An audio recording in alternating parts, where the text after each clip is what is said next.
Hello and welcome to all. So இப்போ வந்து பார்த்தீங்கன்னா நம்ம 24-25 ஃபினான்ஷியல் இயரோட எண்டிங் பீரியட் கிட்ட வந்துட்டோம். ஸோ ஃபெப்ரவரி நெக்ஸ்ட் மந்தோட வந்து பார்த்தீங்கன்னா இந்த ஃபினான்ஷியல் இயர் வந்து பார்த்தீங்கன்னா நமக்கு க்ளோஸ் ஆக போகுது. ஸோ எப்பயுமே எவ்ரி இயர் ஒரு அக்கௌண்ட்ஸ் பீரியட் நமக்கு முடியுது அப்படின்ற ஒரு ஃபினான்ஷியல் இயர் முடியுதுன்றப்போ நம்மளோட ப்ராஃபிட் அண்ட் லாஸ் அக்கௌண்ட் வந்து பார்த்தீங்கன்னா நம்மளோட கேபிட்டல் அக்கௌண்ட்டுக்கு ரிவர்ஸ் பண்ணணும், ஐ மீன் ட்ரான்ஸ்ஃபர் பண்ணணும். ஸோ அந்த என்ட்ரி எப்படி போடுறது, தென் அது பண்ணுறதுனால எப்படி balance sheet and profit and லாஸோட ரெஃப்ளெக்ஷன் இருக்கும் அப்படின்றத தான் பார்க்க போகிறோம்.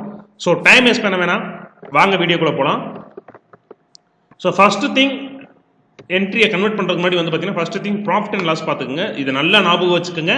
31st March அக்கௌண்ட்ஸ் க்ளோஸ் பண்ணதுக்கப்புறம் ஐடி ஸ்டேட்மெண்ட் எல்லாமே நம்ம கரெக்டாக என்டர் பண்ணிட்டோம் அப்படின்றதுக்கு அப்புறம் தான் வந்து பார்த்தீங்கன்னா இந்த ப்ராஃபிட் அண்ட் லாஸை வந்து பார்த்தீங்கன்னா ட்ரான்ஸ்ஃபர் பண்ணணும். ஸோ அதை மட்டும் கிளியராக வச்சுக்கோங்க. நான் இப்போ வீடியோக்காக வேண்டி இன்னும் டேட் முடியல. ஸோ இருந்தாலும் வந்து பார்த்தீங்கன்னா வீடியோக்காக வேண்டி எப்படி ட்ரான்ஸ்ஃபர் ஜேர்னல் பண்ணுறது அப்படின்றது காட்டுறதுன்றதுக்காக தான் இந்த வீடியோ போடுறேன்.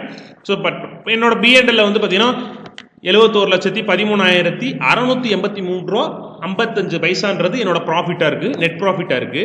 ஸோ இதை வந்து பார்த்தீங்கன்னா பேலன்ஸ் ஷீட்டில் வந்து பார்த்தீங்கன்னா இந்த மாதிரி ஒரு இடத்துல நிற்கும். ஸோ இதை எப்படி நான் கேபிட்டல் அக்கௌண்ட்டுக்கு ஃபார்வர்ட் பண்ணுறேன் அப்படின்றத தான் பார்க்க போகிறோம். ஸோ ஃபர்ஸ்ட் திங் அதில் வவுச்சர் வரப்போகிறோம். ஸோ வவுச்சர் வந்துட்டு ஜேர்னல். ஸோ ஜேர்னலை செலக்ட் பண்ண உடனே வந்து பார்த்தீங்கன்னா ஃபர்ஸ்ட் டெபிட் எதில் பண்ணுறோன்னு பார்த்தீங்கன்னா நம்மளோட profit and loss account. So profit and loss account select பண்ணோம்னாலே போதும், நமக்கு அமௌண்ட் வந்து ஆட்டோமேட்டிக்காக வந்துடும். 71,13,683.55 பைசே கொடுத்துட்டு ஆஃப்டர் தென் டெபிட் இல்லாமல் கிரெடிட் எந்த அக்கௌண்ட்டை பண்ண போகிறோன்னு கேட்டிங்கன்னா நம்மளோட capital account. One second. So capital பண்ணுறப்போ நம்ம என்ன பண்ண போகிறோம்னா கேபிட்டல் அக்கௌண்ட்னு ஒரு லெஜர் கிரியேட் பண்ணுறோம். கேபிட்டல் அக்கௌண்ட் அப்படின்னு ஒரு அக்கௌண்ட் ஒரு லெஜர் கிரியேட் பண்ணிட்டு அண்டர் கேபிட்டல் அக்கௌண்ட்லேயே வச்சிடறோம். ஸோ வச்சு முடிச்சுட்டு வந்து பார்த்தீங்கன்னா என்ன பண்ணிடுறோம்னா நார்மலாக சேவ் பண்ணோடனே இந்த அமௌண்ட் ஆட்டோமேட்டிக்காக அங்கே ட்ரான்ஸ்ஃபர் ஆயிரும். ட்ரான்ஸ்ஃபர் பண்ணோடனே ஜஸ்ட் என்டர் அடிச்சு சேவ் பண்ணிட்டோம்னா போதும்.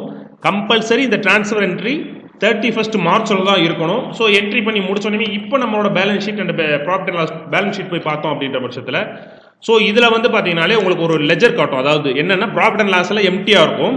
அட் த சேம் டைம் இதில் கீழே வந்து பார்த்தீங்கன்னா current period profit and loss அக்கௌண்ட்டில் 71,13,683.55 ரூபா வந்திருக்கு. அதே கீழே பார்த்தீங்கன்னா லெஸ் டிரான்ஸ்ஃபர்டுன்னு கொடுத்து என்ன இருக்குன்னா இந்த அமௌண்ட் உங்களுக்கு இங்கே கேபிட்டல் அக்கௌண்ட்டில் பார்த்தீங்கன்னா கேபிட்டலில் ஆட் ஆயிருக்கும். ஸோ இந்த மாதிரி தான் நம்மளோட ப்ராஃபிட் அண்ட் லாஸ் அக்கௌண்ட்டை வந்து பார்த்தீங்கன்னா நம்மளோட டேலியில் புக் கீப்பிங்கில் கேபிட்டல் அக்கௌண்ட்டுக்கு ஃபார்வர்ட் பண்ணுறதுக்கான ஜேர்னல். ஸோ ஃபஸ்ட்டு திங் என்ன பண்ண போகிறோம், நம்மளோட ப்ராஃபிட் அண்ட் லாஸ் அக்கௌண்ட்டை டெபிட் பண்ணிவிட்டு கேபிட்டல் அக்கௌண்ட் ஒரு லெஜர் கிரியேட் பண்ண போகிறோம். அந்த லெஜர் கிரியேட் பண்ணதில் நம்மளோட ப்ராஃபிட் அண்ட் லாஸ் அக்கௌண்ட் அமௌண்ட்டை ட்ரான்ஸ்ஃபர் பண்ண போகிறோம். ஸோ இதை தான் concept. So I hope delivery பண்ண வேண்டிய விஷயத்தை டெலிவரி பண்ணியிருப்பேன்னு நினைக்கிறேன். இதே மாதிரி நெக்ஸ்ட் ஒரு வீடியோவில் மீட் பண்ணலாம். ஸோ தேங்க்யூ, தேங்க்ஸ் ஃபார் வாட்சிங்.